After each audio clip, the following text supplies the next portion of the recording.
చెప్పిన వాళ్ళంతా వాళ్ళే వచ్చారండి.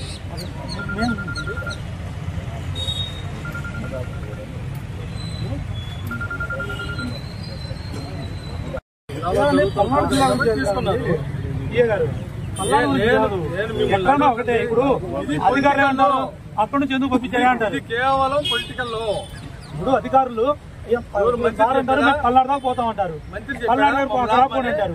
మరి మాకేమంటారు, మీకు ఎందుకు పంపించారు అంటారా? మాకు కదా మంత్రి చెప్పాడా?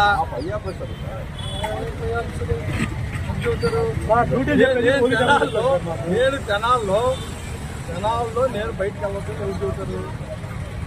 ఏ సంబంధం? అదేమంటే మేము రోజు వస్తున్నాం అంటారు. నిజంగా నేను వెళ్ళానే అనుకో, నన్ను అరెస్ట్ చేసుకుంటే చాలా మాట్లాడారు కదా. మరి మీరు అక్కడ ఎందుకు అడగరా సార్ మమ్మల్ని? మాట్లాడలేండి, ఎందులో అవుతారు? మా డ్యూటీని మీరు అంతరం కలిగించవచ్చు. మేము డ్యూటీ కోసం వచ్చాం, మాకు పల్లెగా రాలేదు. మేము అవునండి, మాచర్లు వెళ్ళాలిగా, వెళ్ళకుండా తీసుకోవాలి నోటీస్ వాస్తవంగానే.